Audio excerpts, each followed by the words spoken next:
Setelah diciptakan Nabi Adam daripada tanah, ditiupkan roh, maka Allah kemudian mengajarkan kepada Nabi Adam berbagai macam ilmu pengetahuan. Tanpa membekali diri dengan ilmu pengetahuan, jangan berharap kita akan bisa melaksanakan tugas sebagai khalifah di permukaan bumi ini. Apapun saja, Nabi mengajarkan, man aradad dunya fa'alaihi bil ilmi, wa man aradal akhirata fa'alaihi bil ilmi, wa man aradahuma fa'alaihi bil ilmi. Siapa yang menginginkan dunia harus dengan ilmu, yang menginginkan akhirat juga harus dengan ilmu, yang menginginkan dunia akhirat juga harus dengan ilmunya.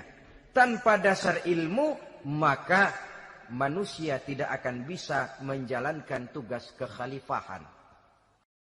Allahu Allahu Allahu Allah, Allahu Allahu Allahu Allah. Assalamualaikum warahmatullahi wabarakatuh.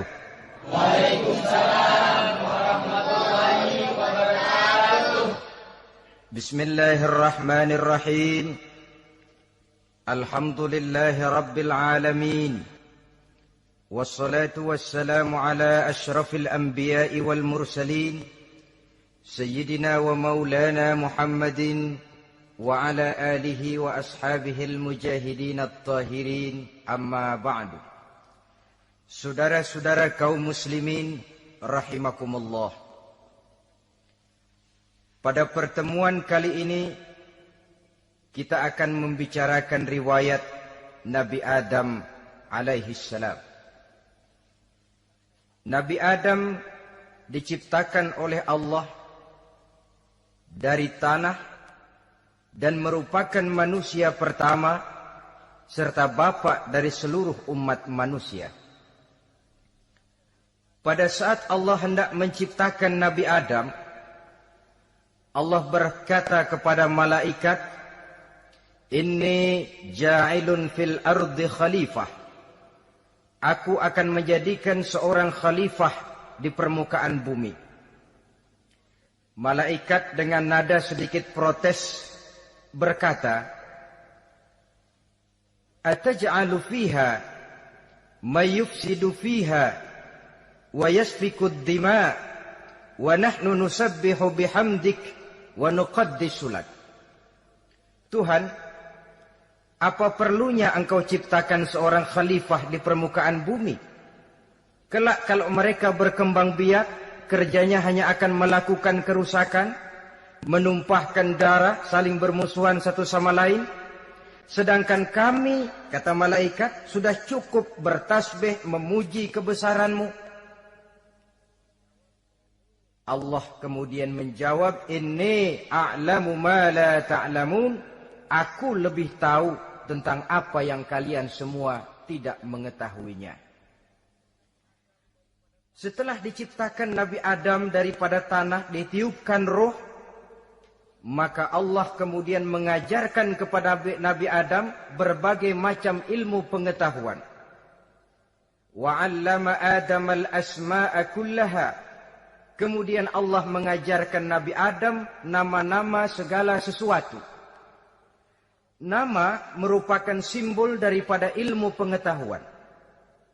Nabi Adam akan dijadikan khalifah di permukaan bumi. Maka dibekali oleh Allah Subhanahu wa taala al-asma'a kullaha, nama-nama segala sesuatu. Yang dimaksud di sini ialah al-ulumal katsirah, ilmu pengetahuan yang banyak. Malaikat pada mulanya protes. Kami kan sudah cukup bertasbih Tuhan. Kami kan sudah cukup memujimu. Untuk apa lagi membuat manusia sebagai khalifah di permukaan bumi? Seolah-olah malaikat tidak setuju. Allah yang maha tahu rahasia segala sesuatu memberikan vonis, aku lebih tahu tentang apa yang kalian semua tidak tahu. Oleh karena Nabi Adam dipersiapkan untuk menjadi seorang khalifah di permukaan bumi, maka dibekali oleh Allah dengan ilmu pengetahuan.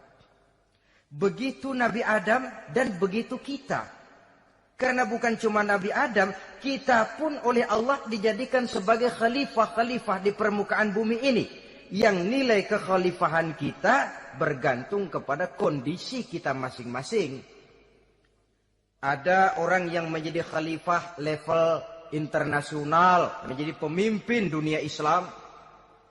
Ada orang menjadi khalifah level nasional saja. Ada khalifah tingkat kota saja. Ada khalifah tingkat kecamatan. Ada khalifah tingkat RW, RT. Sekurang-kurangnya khalifah untuk tingkat rumah tangga masing-masing. Nah, tanpa membekali diri dengan ilmu pengetahuan, jangan berharap kita akan bisa melaksanakan tugas sebagai khalifah di permukaan bumi ini. Apapun saja, Nabi mengajarkan man aradad dunya fa'alaihi bil ilmi wa man aradal akhirata fa'alaihi bil ilmi wa man aradahuma fa'alaihi bil ilmi. Siapa yang menginginkan dunia harus dengan ilmu. Yang menginginkan akhirat juga harus dengan ilmu. Yang menginginkan dunia akhirat juga harus dengan ilmunya. Tanpa dasar ilmu, maka manusia tidak akan bisa menjalankan tugas kekhalifahan. Setelah diajarkan Adam nama segala sesuatu, dikonfrontir, dihadapkan dengan malaikat. Hei malaikat, kalau tadi kamu bilang buat apa perlunya menciptakan khalifah? Nih bentuknya. Adam.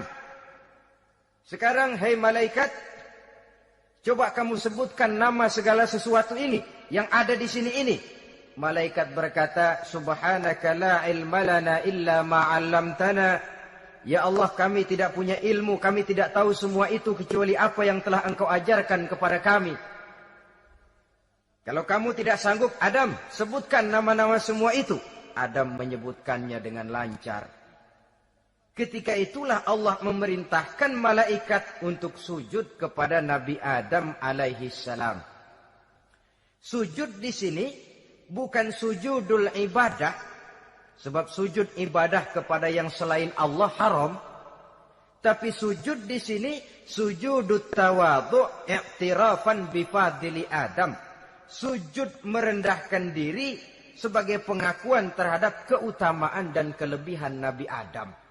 Maka orang yang banyak ilmunya lebih utama dari orang yang hanya banyak ibadahnya. Bahkan iblis lebih takut kepada orang alim yang sedang tidur daripada orang goblok yang lagi ibadah. Model ini diceritakan dalam Ihya-nya Imamul Ghazali.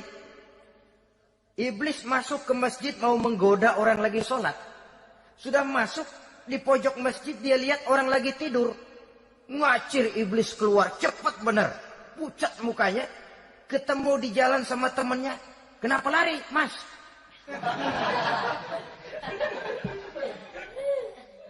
Kata temannya, saya mau goda orang sholat.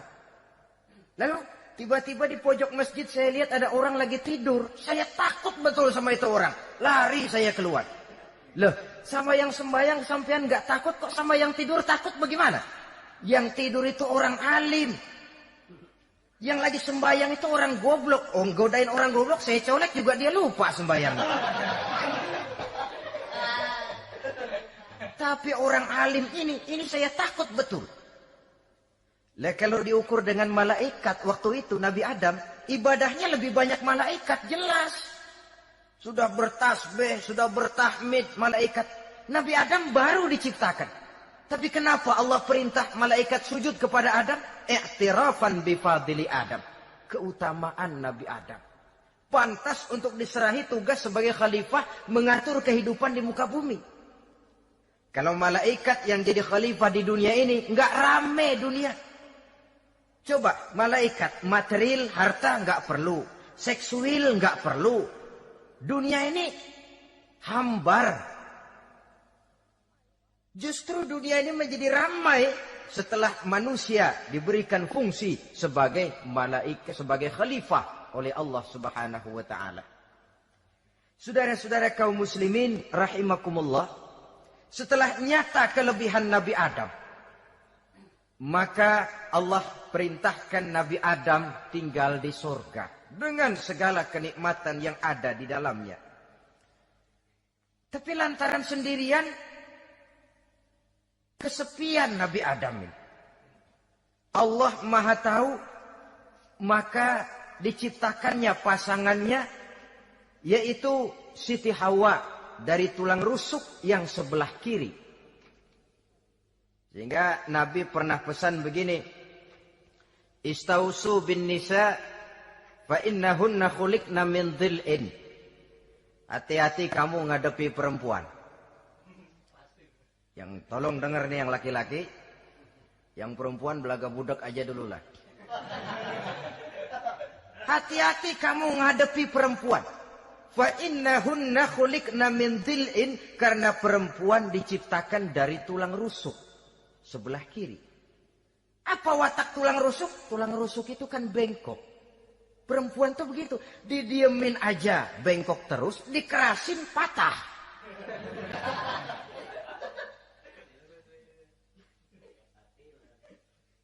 Saudara-saudara, di sini kita ambil satu hikmah bahwa ternyata yang bikin hidup terasa enak karena di sekitar kita banyak orang lain. Bodoh manusia kalau dia merasa bisa hidup sendirian. Tinggal di tengah kampung tapi gayanya gaya orang tidak mau kenal dan tidak mau tahu sama tetangga. Jangankan di dunia, di sorga saja Nabi Adam karena sendiri, kesepian. Apa saudara mau tinggal di Jakarta? Apa saja di Jakarta, sudahlah milik saudara. Hotel Indonesia dikasih saudara, Hotel Borobudur punya saudara, Monas buntel bawa pulang. Semanggi ambil, tapi di Jakarta saudara tinggal sendirian. Kira-kira enak nggak? Ternyata yang bikin hidup terasa nikmat karena di sekitar kita banyak orang lain. Begitulah Allah ciptakan Siti Hawa. Setelah diciptakan Siti Hawa, natur manusiawi. Nabi Adam mau main pegang aja. Kata Allah, hai Adam, jangan kau sentuh sebelum kau bayar maharnya. Maharnya apa ya Allah? Maharnya antusalliya ala Muhammadin sallallahu alaihi wasallam. Maharnya kau bersolawat kepada Nabi Muhammad. Manusianya belum lagi diciptakan tapi namanya sudah ada. Nurnya sudah ada. Bahkan dijadikan mas kawin antara Adam dengan Hawa. Karena itu dalam Islam sebenarnya urusan kawin itu bukan yang sulit. Maka jangan dipersulit. Tapi juga jangan digampang-gampangin.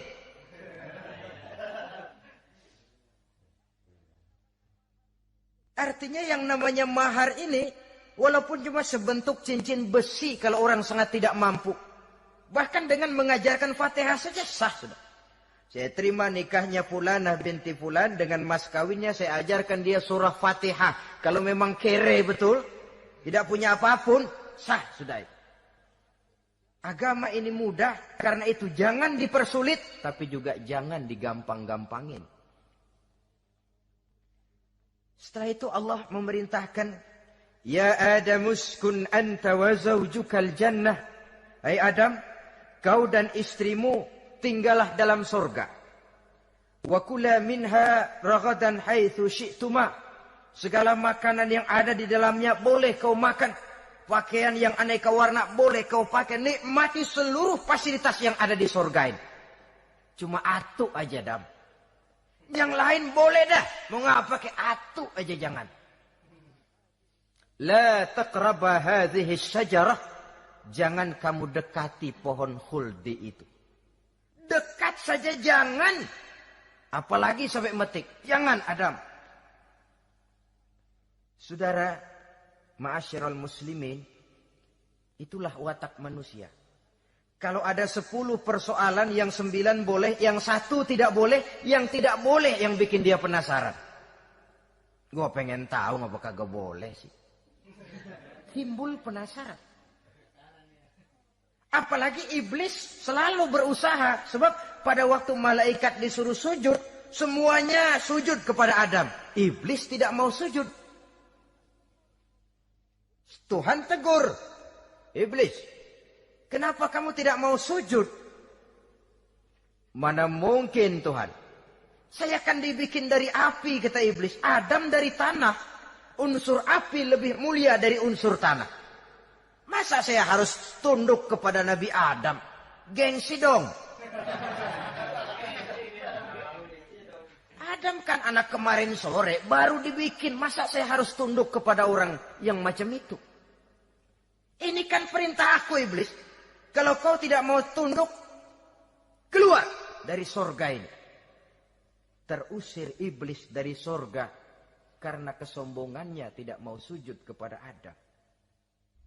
Nah, logika, kalau udah di sorga aja sombong diusir, apalagi yang masih tinggal di pinggir kali sombong.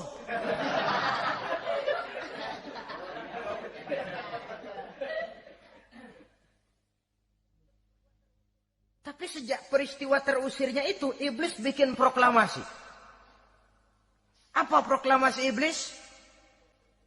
Rabbi fanzirni ila yaumi yub'asun. Ya Allah, gara-gara Adam saya diusir dari sorga. Saya minta kepadamu ya Allah, beri saya kesempatan sampai hari manusia dibangkitkan. Kata Tuhan, innaka minal munzarin. Oke, silakan. Mau apa iblis? Rabbi bima aghwaytani la uzayyinanna lahum fil ardi wa la ughwiyannahum ajma'in. Ya Tuhan, disebabkan engkau telah menyesatkan aku, akan aku hiasi mereka manusia dengan kejahatan yang ada di muka bumi ini, dan aku akan sesatkan mereka semua. Ini proklamasi iblis. Gara-gara Adam saya terusir dari sorga, maka sejak saat ini Adam dan seluruh keturunannya musuh bebuyutan saya. Akan saya lakukan segala macam cara untuk menggelincirkan manusia agar mereka menjadi orang yang engkau murkai ya Allah. Kemudian Allah memberikan jawaban. Dialog ini saudara bisa lihat dalam surah Al-Hijr ayat 40, 41 sampai 44. Kata Allah apa? Inna ibadi laisa laka alaihim sultanun illa man ittaba'aka minal ghawin. Silahkan iblis. Yang lain barangkali bisa kau goda. Kecuali hamba-hambaku yang benar-benar hambaku, engkau tidak akan punya daya mempertipu mereka. Engkau tidak akan punya kemampuan menggelincirkan mereka. Kecuali kalau memang mereka sudah mau ikut pengaruhmu.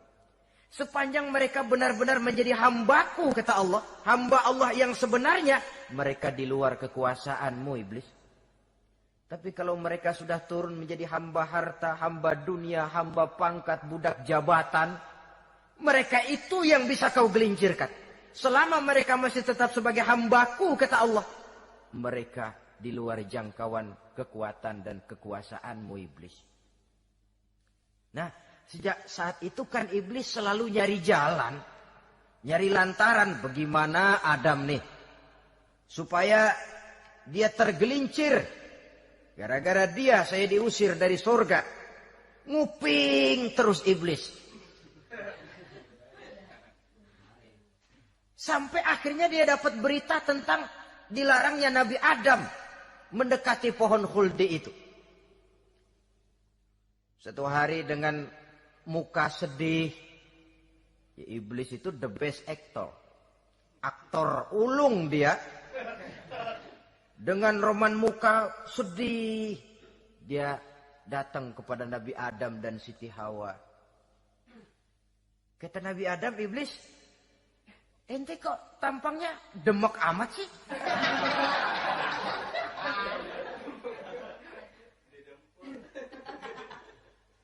Kenapa begitu sedih? Adam, saya sebenarnya tidak ada yang bikin saya sedih. Cuma saya dapat berita bahwa engkau tidak akan selamanya di dalam surga ini. Wah Adam, kalau engkau bisa tetap tinggal di surga bersama istrimu, alangkah bahagianya saya, kata iblis. Tapi saya dapat kabar, ente nggak bakalan lama-lama di surga.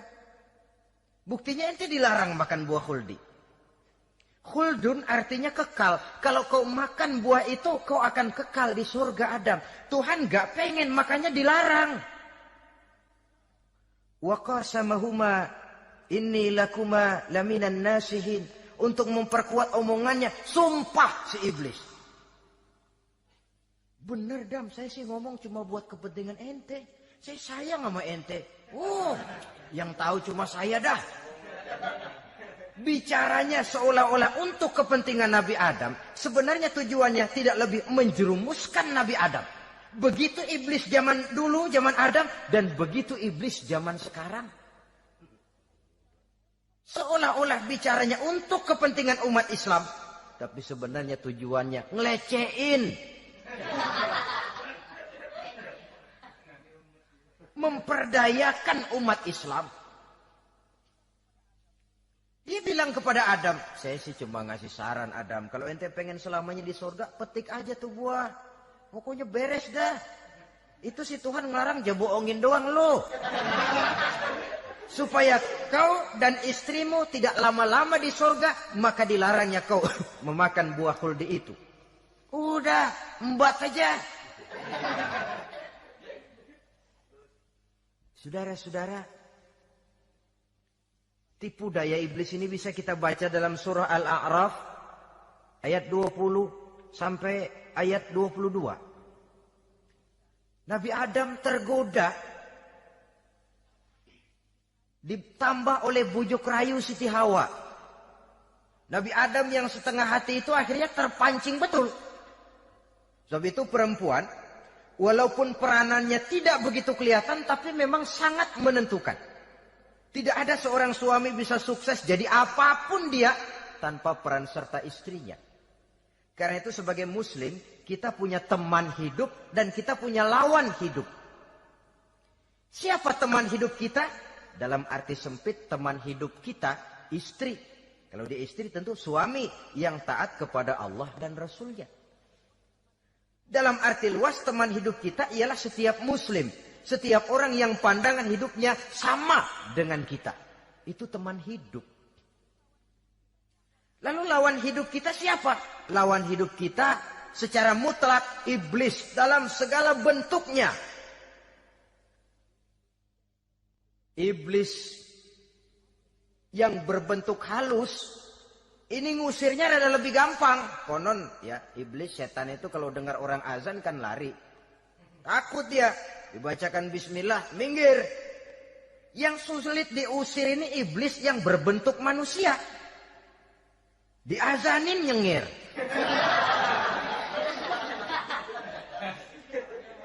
Gawat ini. Saudara-saudara, ini musuh dalam artian mutlak. Sedangkan musuh dalam artian ideologis, setiap orang yang pandangan hidupnya tidak sama dengan kita. Bahasa langsungnya, setiap orang di luar Islam. Secara ideologis. Ya.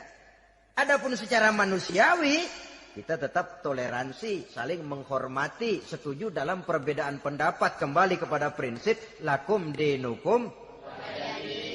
Kewajiban saling menghormati sesama manusia. Tapi secara ideologis tidak ada kompromi.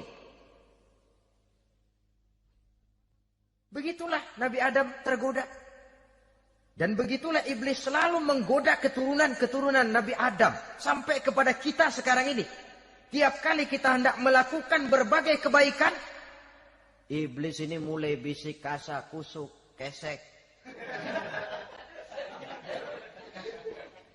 Saudara tadi dari rumah mau berangkat niat dengerin ceramah macam ini. Apa dikira iblis enggak? Wah, gatal iblis. Kata iblis, alah jangan bertingkahlah dengerin ceramah. Ceramah mah urusan 70 ke atas. Ente masih muda. Berjuang kita. Jihad, bismillah. Tidak, saya mau dengar ceramah. Berangkat kita ke tempat ini. Sampai di sini apa dikira iblis diam? Enggak. Dia bisikin lagi. Iya. Lo hadir ke sono dah. Cuma nyampe sono lo ngomong aja ngomong dah. Ustadz mah jangan didengerin, ngomong aja udah. Perang lagi, jihad. Saya nggak mau ngomong, mau dengerin betul-betul. Kata iblis, iya lo dengerin dah, jangan ngomong, cuman pules.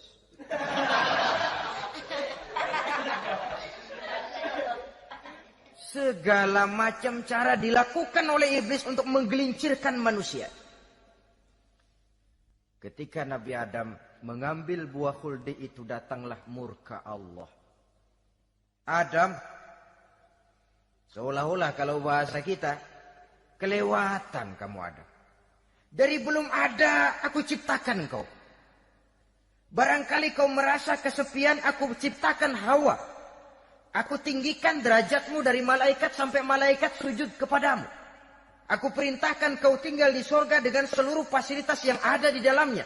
Cuma satu yang aku minta, jangan dekati pohon khuldi, engkau tidak sanggup Adam. Keluar dari surga ini. Terusir Nabi Adam dan Siti Hawa dari surga. Turun ke dunia ini. Turun terpisah lagi. Ya Allah. Orang itu kalau biasa susah, ketemu susah sih menglalap namanya. Makanannya. Tapi biasa senang ketemu susah. Ini yang kalau tidak kuat mental. Tengoklah zaman sekarang kan nih. Kalau tuan-tuan rajin baca pos kota. Kayaknya nyawa murah bener. Pasal duit 100, nyawa hilang. Pasal diputusin pacar, begon ditenggak. Gantung diri pakai tali plastik. Murah betul kelihatannya jiwa itu. Sehingga pantas kalau Nabi pernah katakan irhamu salasatan minan nas, sayangilah 3 macam manusia. Pertama, azizan zalla, orang mulia yang jatuh hina. Pejabat tinggi kalau pensiun kesian bener. Ya Allah. Udah nggak ada yang ngasih hormat, tanda tangan nggak laku. Azizan zalla. Orang mulia yang jatuh hina. Yang kedua, ghaniyan qad iftaqara. Orang kaya jatuh miskin. Dari hidup serba ada jatuh melarat. Yang ketiga, faqihan yal'abu bihil juhal. Ahli fikih ngerti hukum tapi dipermainkan oleh orang-orang bodoh yang kebetulan punya kekuasaan. Kalau keluar fatwa sesuai dengan pesan sponsor. Yang halal bisa jadi haram, yang haram dibikin remeng-remeng. Ahli fikih dipermainkan oleh orang bodoh. Kasihan betul. Terpisah Adam dengan Hawa ini. Adapun Nabi Adam turun menyesal dengan seluruh kesalahannya. Sujud, taubat, menangis. Menurut riwayat 300 tahun beliau sujud. Seraya membaca Rabbana zalamna anfusana wa illam taghfir lana wa tarhamna lanakunanna minal khasirin. Ini doanya Nabi Adam. Ya Allah, kami telah zalim kepada diri kami sendiri. Andai kata engkau tidak kasihan, tidak memberikan ampun kepada dosa yang kami lakukan, sungguh kami termasuk ke dalam golongan orang-orang yang rugi. Ini yang dibaca Nabi Adam dalam taubatnya. Di akhir taubatnya, Nabi Adam munajat kepada Allah. Ya Allah, dengan kebesaran Muhammad ampunilah dosa saya. Allah tegur, kaifa araftahu ya Adam walam akhluqhu. Dari mana kau bisa tahu nama Muhammad Adam padahal aku ciptakan saja belum manusianya. Kata Nabi Adam, pertama ketika engkau ciptakan saya, engkau tiupkan ruh ke dalam jasad saya, terbuka mata saya memandang ke bawah arasmu. Di sana nampak dengan jelas tertulis di kaki arasmu, La ilaha illallah Muhammadur Rasulullah. Taulah saya bahwa Muhammad ini orang yang paling dekat dengan engkau ya Allah. Sampai namanya bergandengan dengan namamu di kaki arasmu. Yang kedua, ketika saya hendak menyentuh Hawa, kau juga yang mengatakan jangan kau bayar maharnya sebelum kau bersolawat kepada beliau. Saudara hadirin yang saya hormati, Nabi Adam diterima taubatnya oleh Allah. Kemudian dipertemukan kembali dengan Siti Hawa setelah sekian lama berpisah. Pertemuan itu terjadi di satu dataran luas, di satu padang yang luas, yang sampai sekarang dinamakan dengan Padang Arafat. Tempat para ibadah haji melakukan wukuf, yaitu puncak pelaksanaan ibadah haji. Dan pertemuan itu sendiri terjadi di atas sebuah bukit kecil yang diabadikan dengan nama Jabal Rahmah di kawasan Arafat itu. Di atas Jabal Rahmah itu ada satu monumen kecil untuk mengabadikan pertemuan Nabi Adam dengan Siti Hawa. Lalu tinggallah keduanya di permukaan bumi ini. Oleh Allah diberikan karunia keturunan yang banyak. Dan tiap kali lahir kembar. Kembarnya laki perempuan, laki perempuan, laki perempuan. Dari sinilah berkembang biak manusia. Di mana di zaman Nabi Adam perkawinannya silang. Karena tentu tidak ada manusia lain. Perkawinan silang itu artinya, kalau si A dan B, A ini laki, B perempuan, kemudian lahir kembar kedua antara C dengan D, maka begitulah yang A dikawinkan dengan D, yang C dikawinkan dengan B. Perkawinan silang. Tidak boleh perkawinan yang kembar sama di waktu dilahirkan. Nah, di antara putra-putra Nabi Adam yang kemudian juga membuat sejarah, yaitu Habil dan Qabil. Habil, saudara kembarnya namanya Labuda, perempuan. Qabil, saudara perempuannya Iklimah. Menurut hukum perkawinan waktu itu harus silang. Habil harus kawin dengan Iklimah, dan Qabil harus kawin dengan Labuda. Tapi Qabil protes. Dia kepengen kawin dengan saudara kembarnya sendiri. Dalam arti yang sama-sama dilahirkan dengan dia, yaitu Iklimah. Kenapa? Karena kebetulan rupa Iklimah ini lebih cantik daripada Labuda. Protes kepada ayahandanya Nabi Adam. Abah, saya tidak terima, saya harus kawin dengan Iklimah. Tidak Qabil, kamu harus kawin dengan Labuda. Enggak mau. Kenapa dengan Labuda? Kurang kece.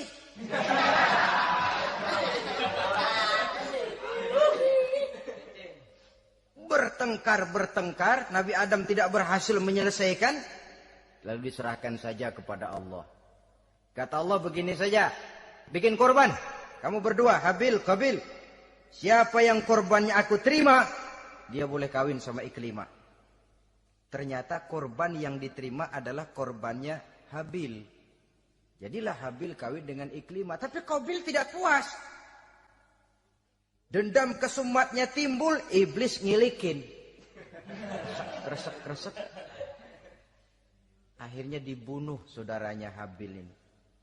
Inilah sejarah pembunuhan pertama dalam kehidupan manusia. Qabil membunuh Habil. Habis dibunuh bingung.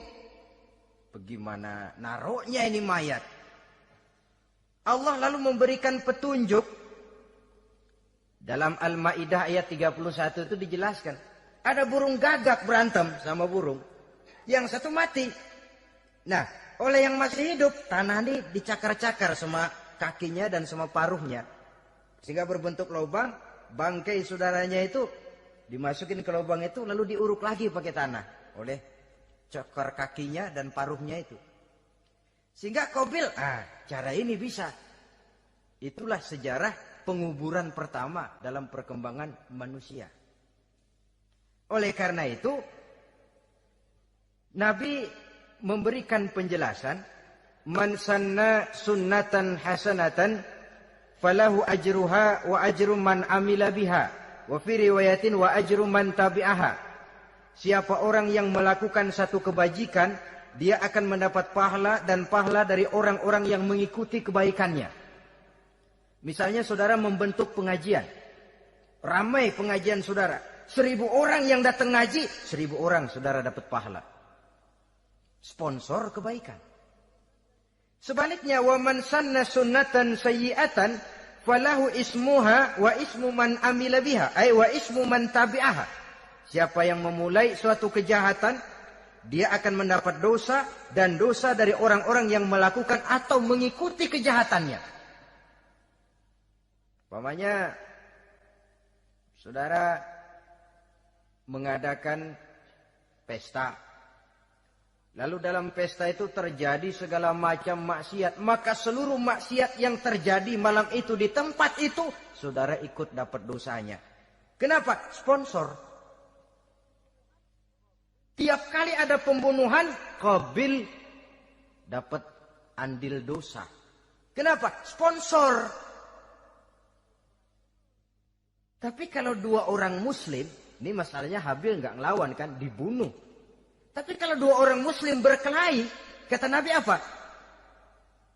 Apabila dua orang muslim saling berbunuh-bunuhan, maka al-qatil wal maqtul finnar. Baik yang membunuh ataupun yang dibunuh, dua-duanya neraka. Sahabat heran, ya Rasul, kalau yang ngebunuh masuk neraka pantas, tapi ini yang dibunuh kenapa neraka juga? Soalnya sama-sama niat. Cuman keduluan aja. Itu kan masalahnya. Andai kata dia nggak terbunuh, dia yang akan membunuh. Niat itu sudah ada. Nah, kalau Habil ini dia tidak punya niat membunuh. Dia memang dibunuh oleh Qabil. Saudara-saudara kaum muslimin rahimakumullah. Lalu dari situlah berkembang biak keturunan Nabi Adam alaihi salam. Sehingga dengan demikian bisa kita katakan sebagai satu konklusi. Pertama, bahwa manusia adalah makhluk Allah yang menempati kedudukan tertinggi. Dan berasal dari Nabi Adam sebagai manusia pertama. Dengan malaikat sekalipun, manusia sebenarnya lebih tinggi. Kapan? Kalau dia tetap benar-benar sebagai hamba Allah. Yang membekali diri dengan ilmu pengetahuan. Laqad khalaqnal insana fi ahsani taqwim. Kami ciptakan manusia dalam bentuk yang paling baik. Dan ketinggian manusia itu tidak ditentukan oleh bahan-bahan dari mana manusia diciptakan. Tapi ditentukan oleh adanya roh yang ditiupkan ke dalam jasadnya. Dan kemampuan yang ditimbulkan oleh nilai-nilai rohaniah tadi. Kalau secara biologis kita ini semua bahannya sama. Dari saripati mak tanah yang menghasilkan buah yang dimakan oleh mak bapak kita. Membentuk hormon, menghasilkan sperma. Terjadi kerjasama yang baik antara ibu dan bapak. Sehingga kemudian melahirkan kita ke alam dunia ini. Secara biologis bahan kita sama. Dan tidak itu yang menentukan ketinggian manusia. Walaupun keturunan juga mempengaruhi, sebab sekarang ada istilah ramai orang bicara bayi tabung. Dan majelis ulama sudah memberikan fatwa kalau spermanya itu berasal dari sang bapak, tidak jadi masalah. Tapi kalau dari orang lain, haram. Yang lebih celaka lagi di negara maju, tidak lewat proses alam rahim. Jadi dalam satu tabung yang diberikan suhu yang mirip dalam kandungan, di situ dipertemukan antara sperma, air mani laki-laki, dengan ovum, air mani perempuan. Diberikan suhu yang mirip dalam kandungan. Dan itu diharapkan bisa menghasilkan manusia. Lewat tabung kaca itu. Saya tidak sanggup bayangkan kalau sekarang orang tanya asal-usul kita, kan kita masih enak jawab. Kamu anak siapa? Oh, bapak saya Fulan, ibu saya Fulana. Oh, kenal saya. Tapi manusia yang akan datang kalau proyek ini berhasil. Bapakmu siapa? Enggak tahu, saya dulu keluar dari tabung, Pak. Rendah betul martabat manusia. Sama saja dengan ada perempuan pernah protes, Pak, Islam itu enggak adil katanya. Kenapa? Masa dalam Islam laki-laki boleh kawin lebih dari satu, tapi perempuan enggak boleh kawin lebih dari satu. Supaya sama-sama adil, boleh dong perempuan punya laki lebih dari satu. Saya bilang, justru disitulah Islam itu hendak menjaga martabat manusia. Kalau seorang suami punya istri empat-empatnya lalu hamil, bapaknya jelas. Tapi kalau perempuan satu punya suami 4 lalu hamil, bapaknya yang mana ya?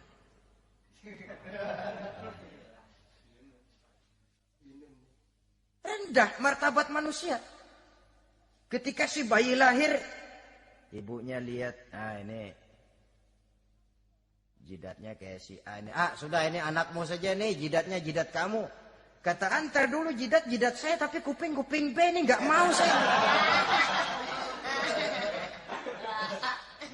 Terkatung-katung si anak tanpa tahu kemana dia mesti manggil bapak.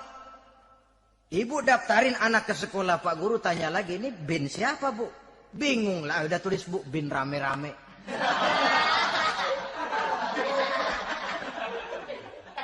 Kan rusak martabat manusia kalau sudah begitu. Justru Islam ini menjaga ketinggian martabat manusia. Jadi manusia itu fi ahsani takwim. Kapan? Kalau dia bisa menjaga kehambaannya di hadapan Allah dengan melaksanakan fungsi sebagai khalifah di permukaan bumi. Tapi bila dia sudah tidak lagi menjadi hamba Allah, tidak lagi berfungsi sebagai khalifah, dia sudah masuk summa radadnahu asfala safilin. Kami kembalikan ke tempat yang paling rendah, lebih rendah dari binatang sekalipun. Kalau dia tetap menjaga posisinya lebih tinggi dari malaikat, malaikat saja sujud kepada Nabi Adam. Apalagi kepada makhluk-makhluk yang lain manusia ini. Tapi kalau dia tidak pandai, lebih rendah daripada binatang. Inilah uniknya makhluk bernama manusia. Dengan posisinya, dia bisa menjadi lebih tinggi dari malaikat, tapi juga dia bisa meluncur lebih rendah daripada binatang. Untuk menjaga itulah diperlukan agama dalam kehidupan kita sekarang ini. Bukan cuma sebagai lipstick, tapi sebagai pedoman, sebagai way of life. Yang akan mewarnai cara kita berpikir, state of mind, rule of thinking. Cara kita memandang kehidupan ini. Diwarnai oleh nilai-nilai agama. Dengan demikian, maka manusia bukan keturunan kera. So, ada satu teori, namanya teori evolusi, yang disampaikan buat pertama kali oleh Charles Darwin. Dia mengemukakan teori bahwa perkembangan kehidupan sesungguhnya di dunia ini menunjukkan mata rantai yang utama melalui apa yang dia namakan seleksi alamiah. Mula-mula dari ikan melalui seleksi ke amfibi, dari amfibi ke reptil, dari reptil ke mamalia, dari mamalia ke mamalia kecil, dari mamalia kecil ke primat, dari primat ke monyet, dari monyet menjadi Homo erectus. Ini teori Darwin. Tapi dia tidak jelas-jelas mengatakan bahwa manusia keturunan monyet, hanya seketurunan. Seketurunan kan tidak berarti keturunan. Begini saja. Toyota Kijang sama Toyota Corolla itu seketurunan. Tapi Corolla dengan Kijang kan lain. Cuma seketurunan. Dalam arti sumbernya sama. Makhluk yang tidak tahan seleksi alam, oleh udara yang sangat dingin, perkembangan cuaca yang sangat panas, gempa bumi dan sebagainya, seleksi alam dia namakan, hilang, musnah dari peredaran. Seperti ada binatang raksasa itu dinosaurus, sekarang kan cuma tinggal dongeng saja, tinggal nama atau kerangka. Itu oleh seleksi alam dia nggak lulus, hilang. Yang bertahan, yang lulus seleksi alam. Manusia walaupun kecil yang lulus seleksi alam ini. Biar dihantam gempa bumi, angin topan, tetap aja ngejedong.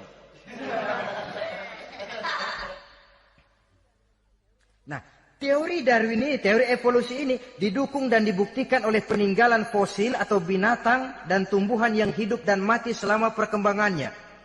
Dari bentuk organik pertama hingga pendahulu terdekat daripada manusia. Tapi ada satu kelemahan dari pokok daripada teori evolusi ini. Pertama, garis perkembangan dari Homo erectus, yakni manusia jalan tegak, semacam gorilawi itu, sampai kepada manusia mutaakhir masih belum menentu. Artinya, okelah, kalau manusia seketurunan dengan kera, batas antara manusia yang wujud sekarang dengan manusia purba itu apa? Yang menjadi penghubung. Monyet tidak mungkin. Ini dianggap mata rantai yang hilang, missing link namanya dalam istilah ilmiahnya. Dan ini masih dicari sampai sekarang. Kalau pendahulu terdekat manusia mutaakhir ini manusia purba, katakan Homo erectus, manusia jalan tegak. Lalu generasi sudah itu sebelum berbentuk manusia apa? Ternyata sampai sekarang masih ada missing link, mata rantai yang hilang. Lalu yang kedua, teori evolusi berhenti kepada manusia mutaakhir. Kalau memang kita manusia sekarang ini hasil evolusi, tentu kita akan terus berevolusi lagi. Dan akan jadi apa kita nanti? Ternyata sudah ribuan tahun manusia tetap manusia begini-begini aja. Tidak berevolusi kita ini. Apa lalu matanya jadi cuma satu di tengah? Hasil evolusi? Kan tidak. Tidak berevolusi. Jadi kembali kepada Quran, manusia pertama adalah Nabi Adam. Dan manusia-manusia berikutnya keturunan daripada Nabi Adam. Dan bukan hasil evolusi daripada monyet. Juga tidak akan berevolusi kemana-mana. Kalau demikian benarkah teori evolusi? Untuk mengatakan mutlak benar bukan wewenang kita. Untuk mengatakan salah total juga kebenaran ilmu adalah relatif sebagai relatifnya daya pikir manusia. Di samping dia harus membuktikan kebenarannya, maka kebenaran ilmiah adalah kebenaran yang relatif dan temporer. Contoh kecil saja. Dulu orang berteori bahwa bagian yang terkecil dari suatu benda namanya molekul, kan begitu? Molekul ini nggak bisa dibagi-bagi. Bagian yang paling kecil dari suatu benda namanya molekul. Ilmu terus berkembang. Ternyata molekul sebenarnya terdiri daripada atom. Atom itulah bagian terkecil dari suatu benda yang nggak bisa dibagi-bagi lagi. Nah, berubah sudah teori pertama. Tidak jadi molekul sekarang, atom.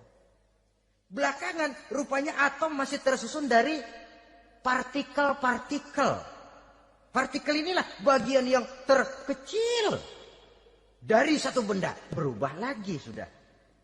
Dan tidak mustahil akan ada penemuan bahwa partikel pun masih bisa dibagi-bagi lagi. Begitu juga dengan teori evolusi ini. Sehingga beberapa ahli semacam Dr. Charles Oxnard, Dr. Jane Paul Hallett dari Chicago dan California, mereka sudah membantah teori evolusi ini. Namun masalah paling pokok dari kita ialah kita diciptakan oleh Allah berasal dari Nabi Adam alaihi salam. Nabi Adam diciptakan dari tanah. Dan kita bukan hasil dari evolusi, juga tidak akan berevolusi. Nah, lalu kepada makhluk bernama manusia diberikan fungsi sebagai khalifah di permukaan bumi ini. Ini yang dulunya malaikat protes. Sebagai khalifah, tugas kita apa? Khalifah Allah di muka bumi. Menerjemahkan sifat Allah sesuai dengan batas-batas kemanusiaan kita. Allah Maha Pengasih. Berusahalah kita pengasih kepada makhluk sesuai dengan batasan manusiawi kita. Allah Maha Menolong. Ringan tanganlah kita menolong orang yang memerlukan sesuai dengan batas kemampuan kita. Fungsi khalifah. Untuk bisa berfungsi sebagai khalifah secara baik, kita harus mempunyai modal yang dinamakan ilmu pengetahuan. Dan Islam sangat menggalakkan itu. Jauh dulu 14 abad yang lalu, dari desa kecil yang bernama Mekah yang peta belum muat, orang di dunia belum kenal, sudah keluar seruan utlubil ilma walau bisin, tuntutlah ilmu walaupun di negeri Cina. Ngomong Cina di Mekah, padahal Mekah waktu itu belum masuk peta, belum dikenal orang. Sudah ada revolusi ilmu dan budaya. Belajar walaupun harus nyebrang ke negeri Cina. Lalu ada lagi misalnya alimu auladakumus sibahata warrimayah, kata Nabi, ajarkan anakmu renang dan lempar lembing, lempar cakram, olahraga. Satu tanda Islam agama masa depan. 14 abad yang lalu di Saudi Arabia, Nabi mengajarkan ajari anakmu berenang. Kalau Islam agama untuk orang Arab saja, mau berenang di pasir. Tapi wawasan pandangannya luas. Bahwa Arab sebagian besar memang Islam, betul. Tapi Islam bukannya Arab, itu juga jelas. Sepanjang kita masih menjadi khalifah Allah, maka sepanjang itu kita fi ahsani taqwim. Nah, sebagai khalifah Allah kita bertugas membudidayakan alam ini. Kita kadang-kadang terlalu. Ada ayat, wa ma min dabatin fil ardi illa 'ala Allahi rizquha. Semua yang melata di muka bumi dijamin rezekinya oleh Allah. Ayat itu betul. Hak karena datang dari Allah. Bahwa rezeki disediakan di muka bumi, memang. Tapi rezeki itu tidak turun begitu saja laksana jatuhnya embun di waktu pagi. Kita harus berusaha.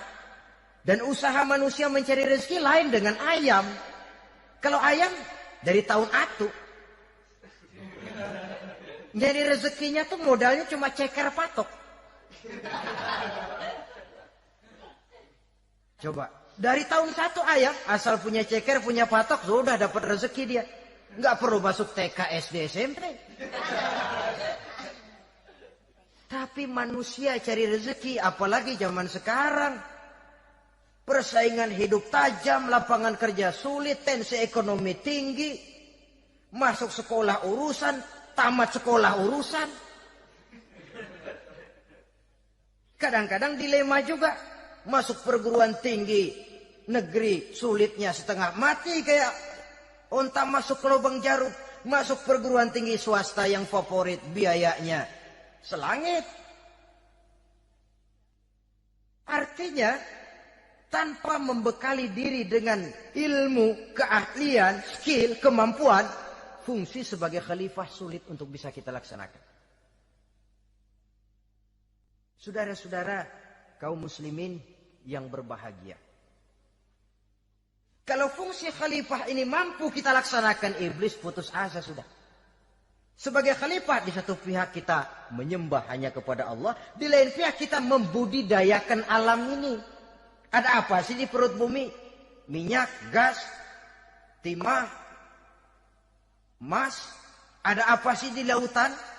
Pelajari lewat oceanografi, membudidayakan alam. Air sungai supaya arusnya nggak mengalir mubazir, ada manfaatnya, bisa menimbulkan energi yang menghasilkan tenaga listrik, bisa mengairi persawahan, irigasi. Bikin apa? Bikin dam, membudidayakan alam. Tapi juga mengislamkan budidaya itu. Bahasanya mengkulturkan natur, mengislamkan kultur. Membudidayakan alam dan mengislamkan budi dan budaya manusia ini.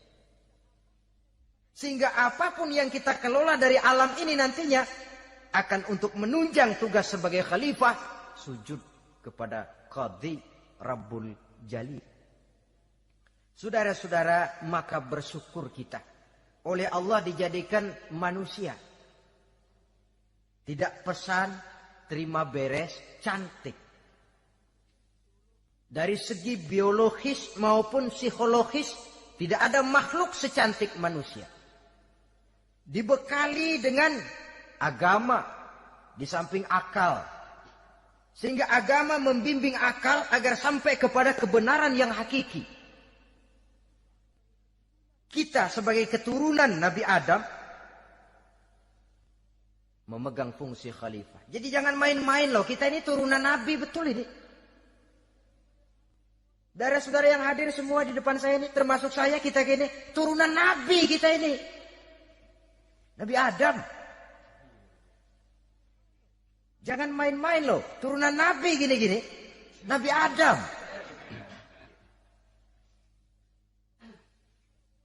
Sayang kalau posisi yang tinggi kita tidak melaksanakan fungsi yang tinggi. Sayang betul. Sebab itu manusia harus adil kepada dirinya dalam arti menjaga diri dari sesuatu yang bisa menghancurkan ketinggiannya dalam pandangan Allah.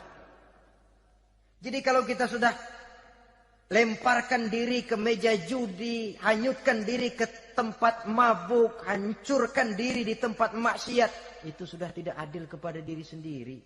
Tidak bisa menjaga ketinggian yang diberikan Allah kepada kita. Dikasih baju bersih, dicemplungin di comberan, diinjek-injek lagi. Kita ini diciptakan fi ahsani taqwim. Masa mau turun berbuat seperti binatang itu makhluk rendah? Masa mau mengikuti tipu dayanya iblis, dia sudah proklamasikan bahwa itu musuh bebuyutan kita. Innahu lakum aduwwum mubin. Setan musuhmu yang jelas dalam segala bentuknya. Saudara-saudara, nah, untuk berfungsi sebagai khalifah ini sekali lagi, bekali diri dengan ilmu pengetahuan. Dan ilmu itu di zaman kita sekarang tentu kalau Nabi Adam diajari langsung oleh Allah, wa 'allama Adam al-asma'a kullaha. Lah kalau kita mau nunggu Tuhan ngajarin, geblek terus. Ya tidak mustahil Allah memberikan ilmu yang disebut ilmu laduni ya. Transfer. Langsung Allah memberikan kepada seorang hamba, membukakan pintu hatinya. Tapi bukan potongan kayak kita yang dapat ilmu laduni macam begitu. Satu contoh.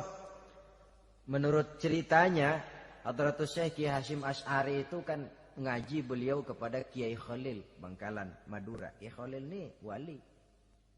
2 tahun. Berguru di sana enggak diajarin apa-apa. Cuma kalau pagi nyari rumput. Tiap hari 2 tahun akhirnya. Hadratus saya bilang, Kiai saya kapan diajari? Sudah Hasyim kau pulang saja. Insya Allah kau alim. Itu aja pulang jadi orang alim. Ya di samping terus beliau belajar ke Mekah. Kita harus melalui proses belajar. Ini untuk menunjang tugas kekhalifahan kita. Sebagai hamba Allah dan sebagai khalifah Allah di permukaan bumi. Sehingga 2 tugas ini bisa kita laksanakan dengan sebaik-baiknya. Menjaga martabat manusia sebagai makhluk yang mulia dan keturunan dari Nabi Adam alaihissalam. Saudara-saudara, ini sajalah pembicaraan kita kali ini. Terima kasih banyak atas segala perhatian.